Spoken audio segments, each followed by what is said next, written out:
Bonjour à tous et bienvenue à l'Éternel ma bannière, bienvenue à cette nouvelle vidéo. Aujourd'hui, j'ai une pensée pour ceux-là qui ont, comment dire, l'esprit dans l'abattement. L'esprit dans l'abattement, on va dire ça comme ça, les personnes qui sont dans la confusion et dont les émotions sont, comment dire, divisées. Amen.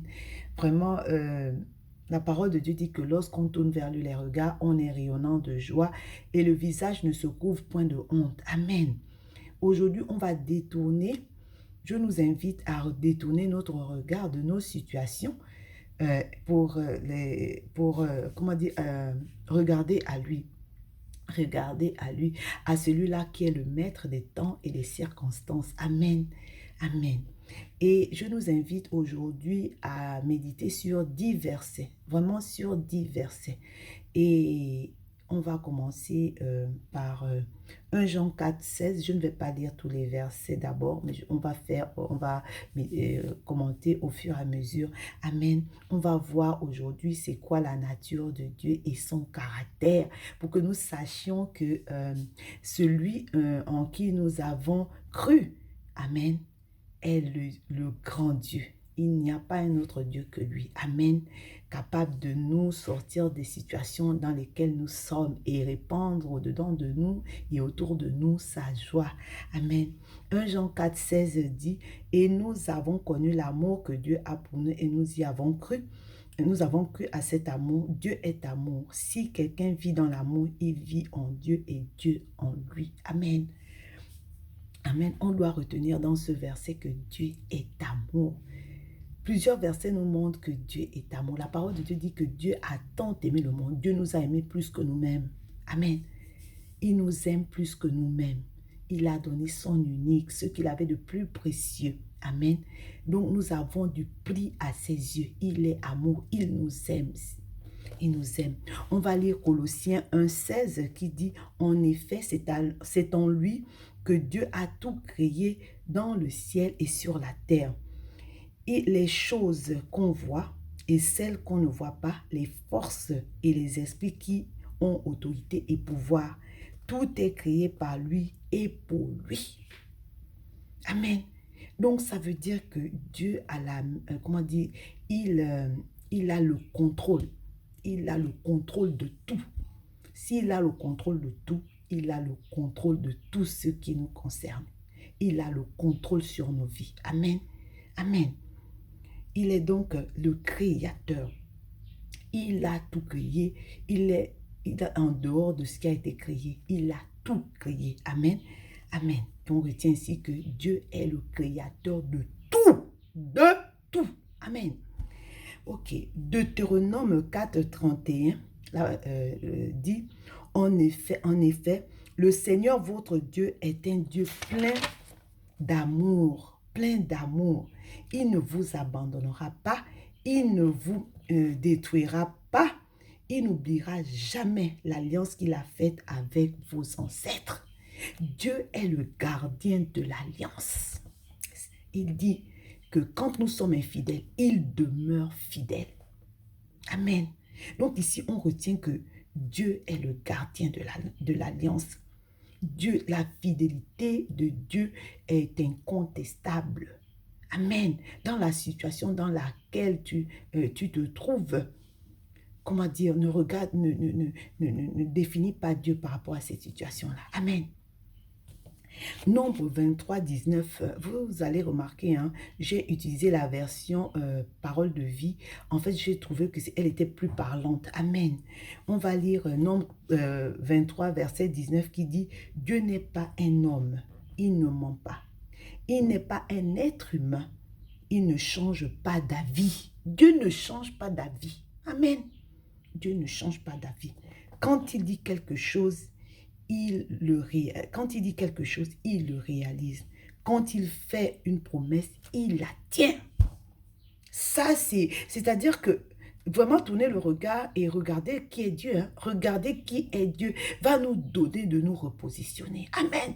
Va nous donner de vraiment, plutôt que de laisser le diable, comment dire, nous ramener à ce que nous avons, d'où le Seigneur nous a tirés et à nous faire douter de la grandeur et de la toute-puissance de Dieu. Lorsqu'on lit ces paroles-là, puisque la parole de Dieu dit que la foi vient de ce que l'on entend et ce que l'on entend vient de la parole de Dieu, on est reboosté, on apprécie cette fin d'année, ces temps de réjouissance plutôt et on, comment dire, on se détourne de tout ce que le diable veut nous faire faire. Amen. Il dit dans 1 Corinthiens 10, 13, il dit toutes les tentations que vous avez rencontrées était normal pour des femmes et des hommes. Dieu est fidèle et il ne permettra pas que vous soyez tentés au-dessus de vos forces. Quand vous serez tentés, mettez épreuve, hein, ou voilà, Dieu vous donnera la force de le supporter et le moyen d'en sortir. Dans lui second, la compréhension pour moi était confuse. Vraiment, il dit que là encore, Dieu est au contrôle. Et on verra devant que Dieu n'est pas l'auteur du mal, mais Dieu, puisqu'il dit que toute chose concourt pour notre bien, il utilise de fois les épreuves à notre avantage pour nous former. On a dit que là où on va, il y a des géants. Dieu veut s'assurer que nous aurons la capacité de vaincre ces géants-là. Donc les déserts, ce que nous traversons, que ce soit la maladie, la dépression, déjà en parenthèse, il a pris cela à la croix. Il nous a donné la guérison, il nous a délivré, il a guéri nos cœurs. Il faut déjà dire ça. Donc, on doit s'en saisir. Amen. Amen. Et dans 2 Pierre 3, verset 9, il dit, « Le Seigneur va bientôt accomplir sa promesse. Pourtant, certains disent qu'il est en retard. En fait, il est patient avec vous. Il ne veut pas que certains meurent pour toujours, mais il veut que tous arrivent à changer leur vie. » Amen. Enfin, je pensais que ce verset s'adressait seulement aux pécheurs, aux païens. Mais ici, là, ce verset m'a renvoyé à, comment tu appelles ça, Matthieu 3,8 et à Apocalypse 2,5. Matthieu 3,8 qui dit que, produisez donc du fruit digne de la repentance. Il s'agit ici des, comment tu appelles ça, des personnes qui sont nées de nouveau. Dieu nous demande de nous laisser conduire par l'Esprit pour manifester, pour que nous puissions manifester les fruits de l'Esprit. Dieu veut que, c'est ça qu'il dit que, il veut que notre vie change. Il veut que nous allions au niveau où il veut nous emmener. Et dans Apocalypse, il dit que souviens-toi de là où tu es tombé. Voilà, quand il parle de dire qu'on a perdu notre premier amour, et il nous demande de nous souvenir là où on est tombé. Il ne s'agit pas des païens, il s'agit de nous. Donc, comment dire que Dieu permet ces épreuves-là. Dieu permet comment dire, Dieu permet ces épreuves-là pour notre bien. Il veut que nous allons au niveau supérieur. Et la parole de Dieu dit que la fin d'une chose vaut mieux que son commencement. On est à la fin. Ne rentrons pas à cette nouvelle année avec non, le niveau que nous avons maintenant. Donc, choisissons de faire confiance à Dieu et de marcher par l'Esprit et de manifester le fruit de l'Esprit. Ne nous laissons pas influencer par la chair. On a dit que la chair, c'est vrai, est logée dans le péché est logé dans la chair, mais nous, on a reçu le Saint-Esprit, l'Esprit, on a en nous la loi de l'Esprit, de vie, on a la domination sur les œuvres de la chair. Donc, il est temps pour nous que nous laissons, c'est-à-dire que ça fait mal, mais que nous laissons vraiment le Saint-Esprit nous conduire. Ne nous rendons pas à nouveau esclaves de la chair. Amen. Jacques 1,17 dit, tout ce qui nous arrive de bon, tous les plus beaux cadeaux viennent d'en haut. Ils viennent de Dieu, le Créateur du soleil et des étoiles. Chez lui, il n'y a pas de changement, pas d'ombre. Dans lui second, on dit qu'en lui, il n'y a ni tout don parfait vient de lui, du Père de lumière, en qui il n'y a ni changement, ni ombre de variation. Amen.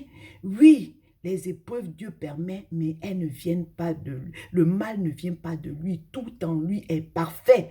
Mais il utilise ce que l'ennemi veut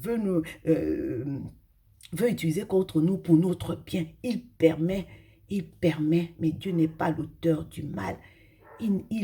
On verra plus loin qu'il est saint. Amen. Ésaïe 57, verset 15. Voici ce que dit le Dieu saint. Ah voilà. Lui qui est au-dessus de tout et qui a une habitation pour toujours. Moi, le Dieu saint, j'habite là-haut. Mais je suis avec les gens qu'on écrase et qui ont un cœur de pauvre. Ça, c'est la version parole vivante. Mais dans la version, lui second, on parle de, à la place de pauvre, on va dire qui ont un cœur contrit dans la souffrance. Amen. Il dit, je veux rendre la vie à ceux qui ont un cœur contrit. Je veux rendre la vie à ceux qu'on écrase. Dieu est avec nous. Il dit que lorsqu'on traverse l'ombre de la vallée de la mort, je ne crains aucun mal. Pourquoi? Parce qu'il est avec moi. Il est avec nous. Dieu, on a dit qu'il est au contrôle de toutes choses. Il est au contrôle de toutes choses. Il a dit qu'on ne sera pas tenté au-delà de notre force. Il dit que lorsqu'on sera dans l'épreuve, il va nous donner la force et il va nous donner aussi le moyen d'en sortir. Ésaïe 40, verset 28, il dit, « Pourtant le Seigneur est Dieu depuis toujours et pour toujours. » Amen, amen. Tu ne sais pas cela? Il dit, « Tu ne l'as donc pas entendu dire? Il a créé la terre, il ne manque jamais de force, il n'est jamais fatigué. Personne ne peut mesurer la profondeur de son intelligence. » Amen. Amen. Vraiment, Dieu il est, comment on dit, il est Dieu toujours et pour toujours. Les circonstances qu'on traverse ne changent pas la fidélité de Dieu, ne changent pas qui est Dieu. Lorsqu'on dit qu'on doit lire la parole de Dieu, parce qu'on on nous dit que la foi vient de ce que l'on entend et ce que l'on entend vient de la parole de Dieu. Comment booster notre foi face à cette situation si on ne lit pas et si on ne part pas regarder pour comment dire, et repasser, méditer et repasser les Écritures dans notre cœur afin d'asseoir et afin qu'il puisse nous donner de le voir tel qu'il est, quoi.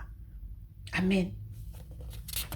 On va lire 2 Thessaloniciens pour finir dans la lecture, la méditation des versets. 2 Thessaloniciens 1, 6, il dit, « Oui, Dieu fera ce qui est juste, Dieu fera souffrir ceux qui vous font souffrir. » Dans la version du second, il dit qu'il est de la justice de Dieu d'affliger ceux qui nous affligent.